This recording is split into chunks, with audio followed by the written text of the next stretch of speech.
আসসালামু আলাইকুম। সম্মানিত উপস্থিতি, সম্পূর্ণ বেসিক ভিউ বই ধরে ধরে শেষ করা মিশনে আপনাদের সকলকে স্বাগত। আমরা ইতোমধ্যে আন্তর্জাতিক বিষয়াবলী এর কোর্স শেষ করে এসেছি। এখন বাংলাদেশ বিষয়াবলীর কোর্স শুরু হয়েছে। দেখতে পাচ্ছেন আপনারা, এই যে বাংলাদেশ বিষয়াবলী, এটা হচ্ছে আমাদের কোর্স। বাংলাদেশ বিষয়াবলীর আন্ডারে, তার আগে বলিনি, আন্তর্জাতিক বিষয়াবলীর আন্ডারে, জি, আন্তর্জাতিক বিষয়াবলীর আন্ডারে 5টা অধ্যায় ছিল, আমরা 5টা অধ্যায় শেষ করেছি। এবার বাংলাদেশ বিষয়াবলীর আন্ডারে অধ্যায় হচ্ছে 9টা। আমরা বর্তমানে প্রথম অধ্যায়ে আছি, তবে টোটাল অধ্যায় হচ্ছে 9টা। আলহামদুলিল্লাহ, ইনশাল্লাহ 9টা অধ্যায় আপনাদের দেখিয়ে দেওয়া হবে। তো আমরা বাংলাদেশ বিষয়াবলীর আলহামদুলিল্লাহ একদম প্রথম অধ্যায়ে চলে আসছি। আমাদের বাংলাদেশ বিষয়াবলীর প্রথম অধ্যায়ের নাম হচ্ছে বাংলাদেশের জাতীয় বিষয়াবলী, ন্যাশনাল, যেটা জাতীয় বিষয়াবলী। সম্পূর্ণ বেসিক ভিউ বইয়ের কোর্সে আপনাদের স্বাগত। আমি হাসিফ স্যার আছে আপনাদের সাথে। তো বাংলাদেশ বিষয়াবলী দেখতে পাচ্ছেন, এর অধ্যায় 1-এ দেখতে পাচ্ছেন যে বাংলাদেশের জাতীয় বিষয়াবলী নিয়ে এখানে পড়া আছে। বাংলাদেশের জাতীয় বিষয়াবলী, বাংলাদেশ জাতীয় বিষয়াবলীর ভিতরে কি কি আছে দেখেন। প্রাচীন ইতিহাস, মধ্যযুগের ইতিহাস, ইংরেজদের আগমন, ইংরেজদের শাসনের সময় বাংলার প্রতিরোধ, তারপরে বঙ্গভঙ্গের সময়, তারপরে পাকিস্তানি আমল শুরু, তারপরে অসহযোগ আন্দোলন, তার মুক্তিযুদ্ধকালীন অপারেশন, এই পর্যন্ত সাজানো হয়েছে বাংলাদেশের জাতীয় বিষয়াবলী। মনে রাখবেন বিষয়টা, জাতীয় বিষয়াবলীতে তাহলে বাংলার প্রাচীন ইতিহাস থাকবে, তারপরে ধীরে ধীরে মধ্যযুগে বাংলা রাজনৈতিক ইতিহাস, তাদের বাংলা ইংরেজদের শাসন চলে আসলো, ইংরেজদের আমলে বাংলার প্রতিরোধটা চলে আসলো, তারপরে বিভিন্ন সংস্কার, স্বাধিকারের আন্দোলন, তারপরে বঙ্গভঙ্গ যে বিষয়টা গুরুত্বপূর্ণ, তারপরে পাকিস্তানি আমল চলে আসলো এবং সেখান থেকে অসহযোগ আন্দোলন, মুক্তিযুদ্ধের অপারেশন, তারপরে কত কিছু আছে, অস্থায়ী সরকার, স্বাধীন বাংলা বেতার, এইভাবে টুকটাক করে মুক্তিযুদ্ধ বিষয়ক মন্ত্রণালয় পর্যন্ত আসলে আমাদের এই প্রথম অধ্যায় সাজানো হয়েছে। তাহলে আমরা কথা না বাড়িয়ে সরাসরি মূল পড়ায় চলে যাচ্ছে। এই পর্যায়ে আমাদের মূল পড়ার বিষয়বস্তু হচ্ছে বাংলাদেশের প্রাচীন ইতিহাস। আসেন আমরা বাংলাদেশের প্রাচীন ইতিহাস বই থেকে ধরে ধরে যে পড়ার মিশনটা, সেখানে যাই। বাংলাদেশের প্রাচীন ইতিহাস, বাঙালি জাতির উদ্ভব হয়েছে, এগুলা দেখেন বাংলা দ্বিতীয় পত্র বইও আছে, আর্য অনার্য থেকে, তারপরে দ্বিতীয়টা হচ্ছে আর্য জাতিগোষ্ঠী থেকে। এখানে দেখেন বাংলাদেশের প্রাচীন ইতিহাস সম্বলিত একটা চার্ট রয়েছে, যে বাংলাদেশের প্রাক আর্য, অনার্য, তারপরে আর্য। সেখানে অনার্যর ভিতরে নিগ্রোটো, অস্ট্রিক, দ্রাবিড়, আমরা সবাই জানি যে এই যে নিষাদ এবং দ্রাবিড় এই গোষ্ঠী থেকে পরে শঙ্কর বাংলারা আসছে, এগুলা ইতিহাসটা কিন্তু আমরা সবাই জানি। এখানে প্রাক, অনার্য বা আর্য কি, এর একটা টুকটাক বর্ণনা আছে, আপনারা একটু পড়বেন, তেমন গুরুত্বপূর্ণ না। গুরুত্বপূর্ণ তথ্যগুলো ভালোভাবে পড়ে ফেলুন। আর্যদের ধর্মগ্রন্থ বেদ, এগুলা পরীক্ষায় আসে, এগুলাই মোটামুটি আপনারা যত্ন সহকারে একটু পড়তে হবে। আমি দাগিয়ে দিচ্ছি, যারা কিনা প্রিমিয়াম পিডিএফটা চাচ্ছেন, প্রিমিয়াম গ্রুপে যারা সবাই পাবেন, সেক্ষেত্রে আমাকে হোয়াটসঅ্যাপে নক দিবেন 016218669678। This is my WhatsApp number, official WhatsApp number. Official হোয়াটসঅ্যাপে নক দিলে আপনারা পেয়ে যাবেন ইনশাল্লাহ। তো গুরুত্বপূর্ণ তথ্যগুলো এক নজরে একটু দেখি। আর্যদের ধর্মগ্রন্থ বেদ, আর্য সংস্কৃতির সমাধি বিকাশ লাভ করে পাল আমলে বাংলা জাতির পরিচিত শঙ্কর জাতি হিসেবে। বাংলা আদি জনপদের ভাষাগুলো অস্ট্রিক ভাষা ছিল, বাংলা জাতির প্রধান অংশ গড়েছে অস্ট্রিক থেকে। তারপরে বাংলা জাতির মূলত যে শাখা থেকে আসে, আর্য শাখা থেকে, বাঙালি জাতির পরিচিত শঙ্কর জাতি হিসেবে। নিগ্রোটের উৎখাত করে যে জাতি অস্ট্রিক জাতি, স্বাধীন রাজের গোড়াপতন করে মৌর্য যুগ, আর বাংলার সাম্রাজ্যভুক্ত করা হয় মৌর্যদের আমল থেকে। এই গুরুত্বপূর্ণ কিছু তথ্য এমসিকিউ পড়বেন। ওকে, তারপরে প্রাচীন যে জনপদ সমূহ, এটা তো আমাদের জন্য খুবই গুরুত্বপূর্ণ। দেখেন প্রাচীন জনপদ কি কি আছে, আমরা যদি এখানে একটু খেয়াল করি, বরেন্দ্র আছে, পুন্ড্র, গৌড়, রাঢ়, বঙ্গ, সমতট, হরিকেল। দেখতে পাচ্ছেন বাংলাদেশের উত্তর পশ্চিম অংশ হচ্ছে বরেন্দ্র এবং পুন্ড্র, তারপরে শুধুমাত্র আবার উত্তর পশ্চিমের আরেকটা অংশ হচ্ছে গৌড়, আর শুধুমাত্র পশ্চিম অংশ হচ্ছে রাঢ়। বাংলাদেশের মধ্য অংশ হচ্ছে বঙ্গ, মানে ঢাকার এলাকাটা। বাংলাদেশের উত্তর পূর্ব অংশ, এটা উত্তর পূর্ব অংশ হচ্ছে হরিকেল এবং সমতট। দেখতে পাচ্ছেন মানচিত্রের একটা ভিউ আমাদের বইতেও দেওয়া আছে, আর এটা বিস্তারিত এটা এখানেও দেওয়া আছে, আমরা এটা দেখি স্পষ্ট হচ্ছে। তো এখানে যে বঙ্গ অংশের ভিতরে কোন কোন এলাকা আছে, এই এলাকার নামগুলো পড়বেন একটু। পুন্ড্র অংশের ভিতর কোন কোন এলাকাগুলো আছে, এই এলাকার নামগুলো একটু আপনাদের পড়তে হবে। এই হচ্ছে বিষয়, এখানে সবগুলোই গুরুত্বপূর্ণ। রাঢ়ের ভিতর কোনগুলা পড়ছে সেগুলো একটু দেখবেন, গৌড়ের ভিতর কোনগুলা পড়ছে একটু দেখবেন। জাস্ট খালি গৌড়ের ভিতর কোন কোনগুলা, এগুলা দেখলে হবে, আর বেশি কিছু পড়ার দরকার। রাজধানী বিশেষত্ব এগুলা এত পড়ার দরকার নাই। সমতটের ভিতর কোনগুলা পড়ছে, হরিকেলের ভিতর কোনগুলা পড়ছে, বরেন্দ্রের ভিতর কোনগুলা পড়ছে, এছাড়া এগুলা তেমন একটা বিষয় দেখার দরকার নাই, জাস্ট হালকা একটু চোখ বুলিয়ে গেলেন। তাহলে আপনি প্রাচীন জনপদ সম্পর্কেও কিন্তু মানচিত্রের ভিউর একটা ধারণা আপনি কিন্তু পেয়ে গেলেন। ওকে,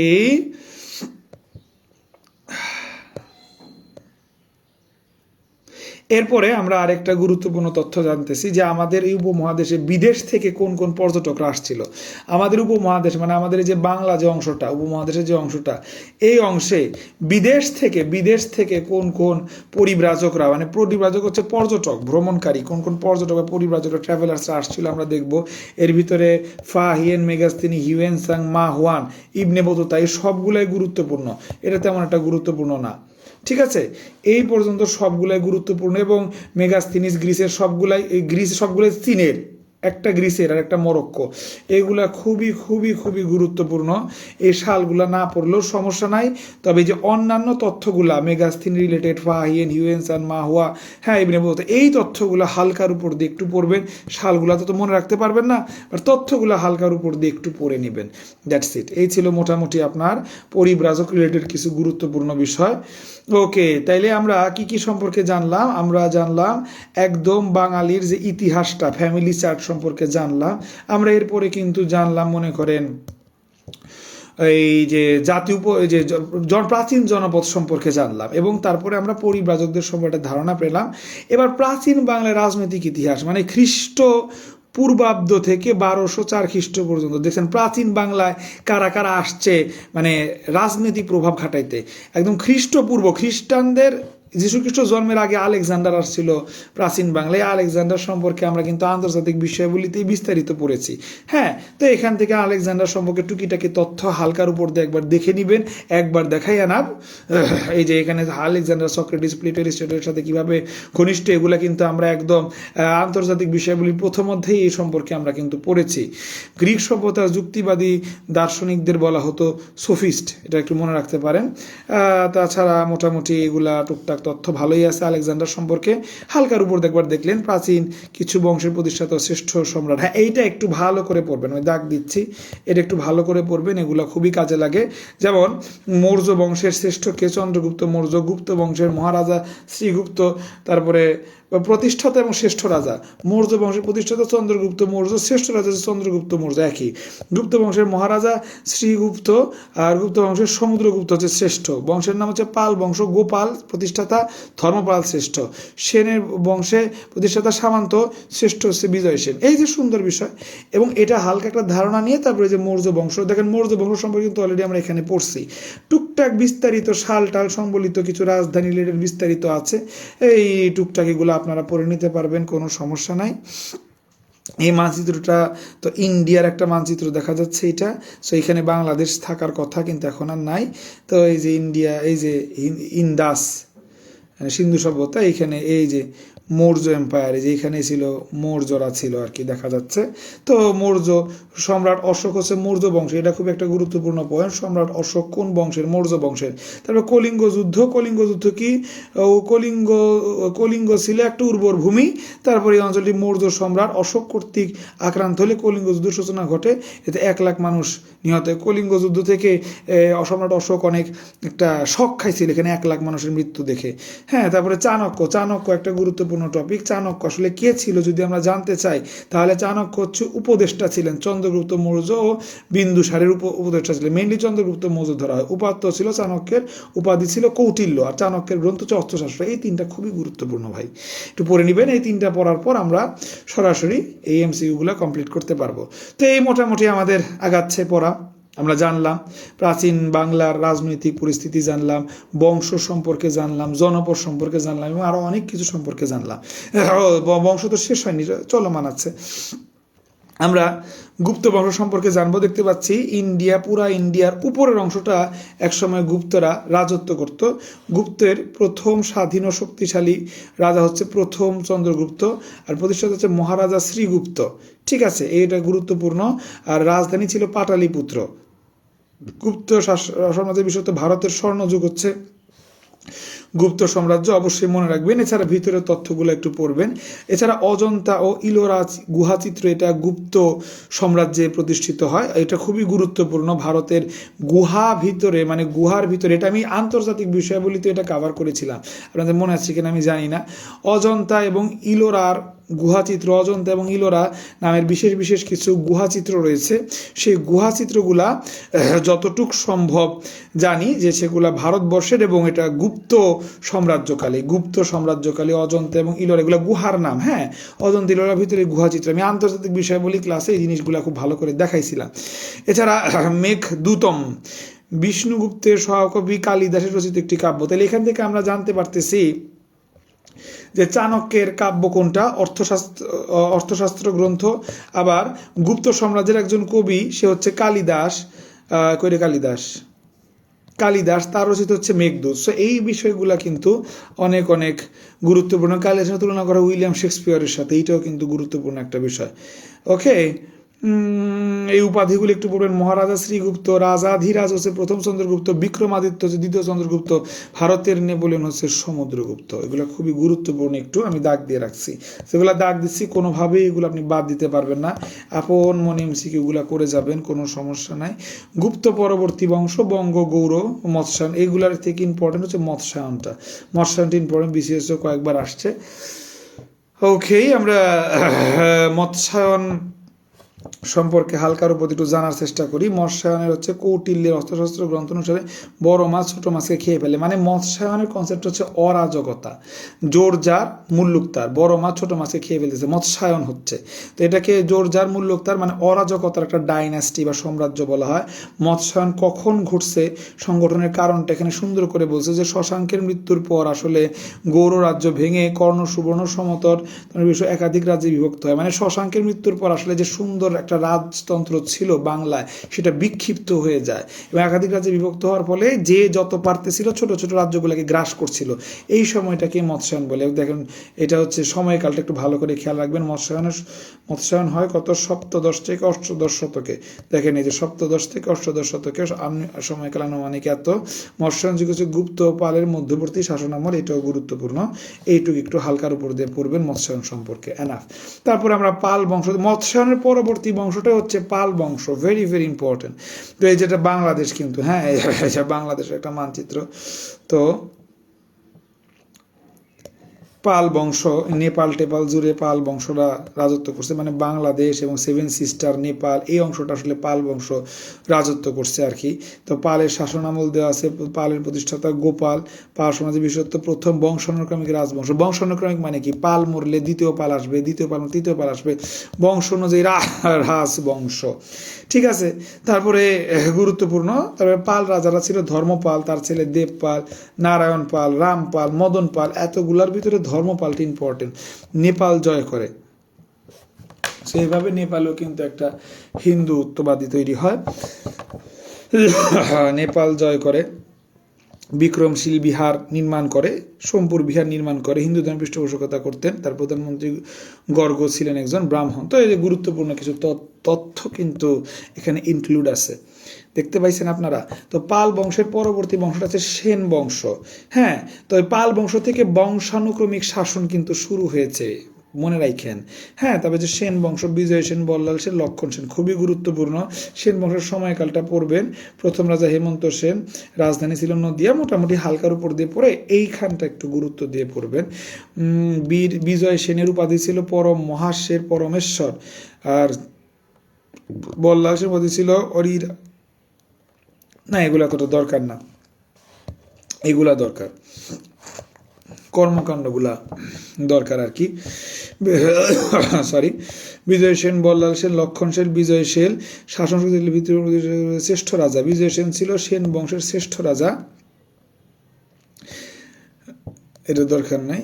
বিজয় সেন ছিল শ্রেষ্ঠ রাজা। বল্লাল সেন হচ্ছে দান সাগর এবং অদ্ভুত সাগর, এই দুইটা বই রচনা করছে। এই বল্লাল সেনের বইয়ের জন্য সে বিখ্যাত। আর কৌলিন্য প্রথা চালু করছে বল্লাল সেন আর লক্ষণ সেন, ঠিক আছে। বিশ্বরূপ সেন ও কেশব সেন, তাদের সম্পর্কে এখানে টুকটাক বিষয় আছে। মূলত লক্ষণ সেনের পরাজয়ের মধ্য দিয়ে বাংলায় সেন শাসন অবসান ঘটে। লক্ষণ সেন পরবর্তী 1206 খ্রিস্টাব্দে মানে মনান্তর 1205 খ্রিস্টাব্দ মতান্তরে মৃত্যুর মুখে পতিত হয়। তার মৃত্যুর পর তার দুই পুত্র কিছুকাল পূর্ব বাংলা শাসন করে, মানে সে লক্ষণ সেনের মাধ্যমে এটা পতন ঘটে। তারপরে পাপেট কিং আমরা যদি বলি তাহলে সেন এবং কেশব, তাদের দ্বারা কোনো বিশেষ লাভ হয় নাই। লক্ষণ সেন ছিল শেষ রাজা, এটা হচ্ছে গুরুত্বপূর্ণ বিষয়। লক্ষণ সেন শেষ রাজা এবং লক্ষণ সেনের স্বামী ইখতিয়ার উদ্দিন মোহাম্মদিন বখতিয়ার খিলজির আক্রমণ ঘটে বিক্রমপুরে। এই জন্য লক্ষণ সেন বিজয় সেনটা একটু গুরুত্বপূর্ণ। আর দুইটা রচনার জন্য বল্লাল সেন একটু গুরুত্ব বহন করে। এইভাবে আসলে শেষ হয়ে গেল আমাদের রাজবংশের ইতিহাস। তাহলে আমরা এই পর্যন্ত কতটুকু পড়লাম যদি একটু অ্যানালাইজ করি তাহলে আমরা দেখব যে আমাদের মোটামুটি পরিব্রাজক, জনপদ, জাতির উদ্ভব, বাংলা রাজনীতি, এই যে সেন পাল, হ্যাঁ, এগুলা কিন্তু মোটামুটি আমাদের শেষ, ঠিক আছে। এবার তারপর আমরা আগাচ্ছি। তারপরে যদি আগায় এগুলা মোটামুটি পারবেন। প্রাচীন বাংলা সামাজিক, অর্থনৈতিক, রাজনৈতিক শাসন ব্যবস্থা, বৌদ্ধ স্তূপ, মহাস্থানগড় সম্পর্কে কিছু স্পেশাল তথ্য আছে বাংলাদেশের। এগুলাতে এখনও আছে। এগুলো সম্পর্কে আর কি পড়াবে, এগুলো সবই আপনারা জানেন। পাহাড়পুর সম্পর্কে তথ্যগুলো হালকার উপর দিয়ে একটু পড়বেন। পাহাড়পুর অপর নাম সোমপুর, ভেড়া অনেকে ভুল করে।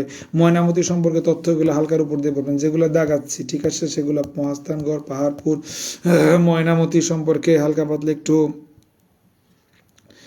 পড়বেন। আর ওয়ারি বটেশ্বর, এটা মাঝে মাঝে চলে আসে, এটা সম্পর্কে একটু পড়বেন ভালো করে। এই মোটামুটি। তারপরে প্রত্নতাত্ত্বিক নিদর্শন সম্পর্কে আমরা জানলাম। এবার প্রাচীন যুগের পর এবার আমরা চলে আসলাম সরাসরি মধ্যযুগে। জি, আমরা সরাসরি এবার মধ্যযুগে চলে আসলাম।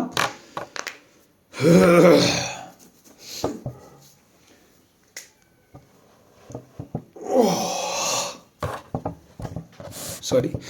তো মধ্যযুগে বাংলার রাজনৈতিক পরিস্থিতি আমি দেখতে পাচ্ছি। মধ্যযুগের রাজনৈতিক ইতিহাসের সময়কাল 1200 থেকে 1700 সময়কাল, একটু খেয়াল রাখবেন। মধ্যযুগে মূলত কাদের শাসন ছিল? মুসলিমদের শাসন ছিল। বাংলার প্রথম মুসলিম শাসক হচ্ছে ইখতিয়ার উদ্দিন মোহাম্মদ বিন বখতিয়ার খিলজি, ঠিক আছে। তাই ইখতিয়ার উদ্দিন মোহাম্মদ বিন বখতিয়ার খিলজি সম্পর্কে কিছু চাঞ্চল্যকর তথ্য এখানে আছে, ভালো করে জিনিসগুলা পড়বেন। তো ইনি হচ্ছে জাতিগতভাবে তুর্কি থেকে আসছে, খিলজি বংশের তুর্কি থেকে আসছে। উনি একজন সৈনিক। বিহার জয় করছে 1203 সালে, বাংলা জয় করছে 1204 সালে। বাংলা জয়ের ইতিহাস এটা আসলে এমসিকিউর জন্য গুরুত্বপূর্ণ না, তবে হালকার উপর দিয়ে একটু পড়ে নেবেন। বাংলা রাজধানী স্থাপন করছে, এইটা গুরুত্বপূর্ণ। বাংলা কোথায় রাজধানী স্থাপন করছে? গৌরীতে। এবং খুন হয়েছে তিব্বত অভিযানে 1206 সালে আলী মর্দান নামে একজন আমির দ্বারা। এটা ধারণা করা হয় আর কি, এটা সঠিক না। তো ইনি এই যে বিহার জয় করে ঝাড়খণ্ড, এই যে ভাগীরথী, দিক দিয়ে উনি আর কি গেছে। তো এই যে বাংলাটা, এটা কিন্তু বাংলার একটা অংশ, বাংলা জয় করছে। এইভাবে আসলে ওনার পদাচারণ ঘটছে। সুন্দর একটা মানচিত্র এখানে অঙ্কিত আছে, সুন্দর লাগলো দেখে।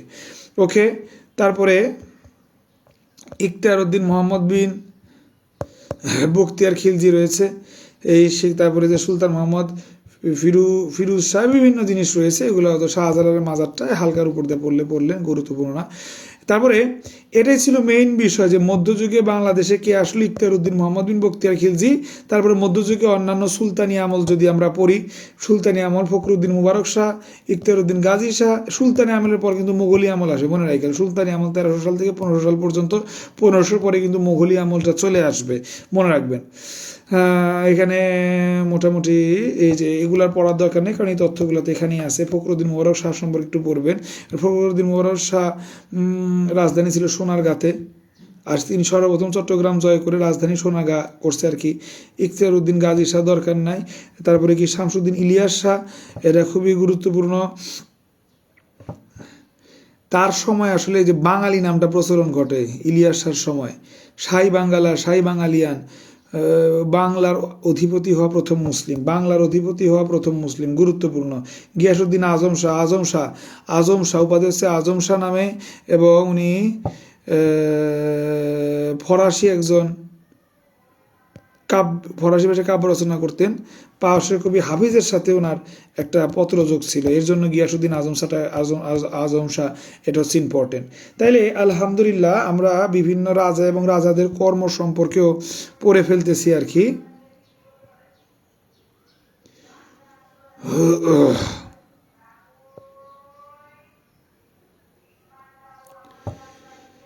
বিভিন্ন রাজা এবং রাজাদের কর্ম সম্পর্কেও আমরা পড়ে ফেললাম। এবার আমরা এই রাজা গণেশ নাসিরউদ্দিন মাহমুদ শাহ এটা একটু হালকার উপর দিয়ে দেখে ফেলতেছি, তারপর আফগান শাসন শুরু হবে, এটা নেক্সট ক্লাসে শুরু করবো ইনশাল্লাহ। তারপরে দেখেন রিয়াজুস দরকার নেই, রাজা গণেশ এটা দরকার নাই। পরবর্তী ইলিয়াস শাহী বংশ, নাসিরউদ্দিন মাহমুদ শাহ, খান জাহান আলী, এই যে খান জাহান আলীর মাজারটা এটা খুবই গুরুত্বপূর্ণ। নাসিরউদ্দিন মাহমুদ শাহ, নাসিরউদ্দিন মাহমুদ শাহ, এই যে খান জাহান আলী খান মুসলিম ধর্ম প্রচারণা ও বাগেরহাটের স্থানীয় শাসক ছিল, গুরুত্বপূর্ণ তথ্য। এবং প্রতিনিধি ছিল তুরস্কে খান জাহান আলী, স্ত্রীদের নাম ছিল সোনা বিবি ও রূপা বিবি। ও সেই তো বাংলায় আসেন, কত সালে জায়গির লাভ করেন, সুন্দরবনের জায়গির হয়েছে, নির্মাণ করেন বাগেরহাটের 60 গম্বুর মঠ, খুবই গুরুত্বপূর্ণ খান জাহান আলী। সুলতান রুকনুদ্দিন বাবর শাহ অতটা দরকারি না। হাবশি শাসন, হাবশি মানে কালো, জানেন না জেনে রাখতে পারেন। হাবশি মানে হচ্ছে কালোদের শাসন, 6 বছর তারা ক্ষমতায় ছিল, ওই সময়কে হাবশি যেহেতু কালো তো ওই সময়কে অন্ধকার যুগ বলা হয়। হুসেন শাহী বংশ, আলাউদ্দিন হুসেন শাহ, আলাউদ্দিন হুসেন শাহ এটা কিন্তু গুরুত্বপূর্ণ, আমি দেখেন টিক দিয়ে রাখতেছি, আলাউদ্দিন হুসেন শাহ লাল টিক দিয়ে রাখতেছি, গুরুত্বপূর্ণ। আলাউদ্দিন হুসেন শাহ, হুসেন শাহী বংশের প্রথম শ্রেষ্ঠ শহরে উজির ছিলেন, দরকার নেই এগুলা। চট্টগ্রাম থেকে আরাকানিদের বিতাড়িত, এটা গুরুত্বপূর্ণ তথ্য। একডালা রাজধানী ছিল একডালা, এটা হালকার প্রতি একটু পড়েন। বৈষ্ণব ধর্ম এটা গুরুত্বপূর্ণ। আচ্ছা একডালাটা গুরুত্বপূর্ণ না, এটা গুরুত্বপূর্ণ।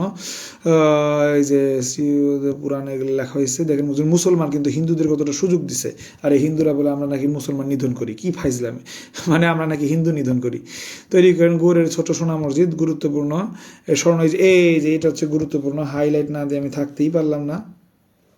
মুসলিমদের স্বর্ণযুগ বলা হতো, তাকে বলা হতো বাংলার আকবর, বাংলার আকবর বলা হতো। আচ্ছা, তো নুসরাত শাহ অতটা গুরুত্বপূর্ণ, গিয়াসউদ্দিন মাহমুদ শাহ গুরুত্বপূর্ণ, এই কারণ এই তথ্যটার জন্য হচ্ছে গুরুত্বপূর্ণ, এই তথ্যটার জন্য।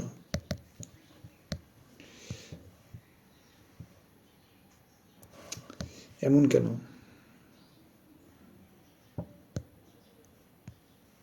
এই তথ্যটার জন্য গুরুত্বপূর্ণ। গিয়াসউদ্দিন মাহমুদ শাহ সুলতানি আমলের সর্বশেষ শাসক ছিলেন, সুলতানি আমলের সর্বশেষ শাসক ছিলেন। তো এই হচ্ছে মোটামুটি বিষয়গুলা, মানে মোটামুটি এই হচ্ছে শাসকদের বিষয়। বাংলাদেশ সুলতানি, এটা হচ্ছে সুলতানি শাসন আমল। এবার 2 নাম্বার ক্লাসে আমরা আফগান শাসন আমল থেকে শুরু করব। এখান থেকে আমি আপাতত ফিনিশ লিখে যাচ্ছি। 2 নাম্বার ক্লাসে আমরা আফগানি শাসন থেকে শুরু করবো ইনশাল্লাহ, এখান থেকে শুরু হবে। তাহলে সে পর্যন্ত সবাই ভালো থাকবেন। আজকের ক্লাসটা আমাদের এই পর্যন্তই, বাংলাদেশ বিষয়াবলীর প্রথম ক্লাস এই পর্যন্ত নিলাম, সে পর্যন্ত নেক্সট ক্লাস পর্যন্ত সবাই ভালো থাকবেন। আল্লাহ হাফেজ, আসসালামু আলাইকুম।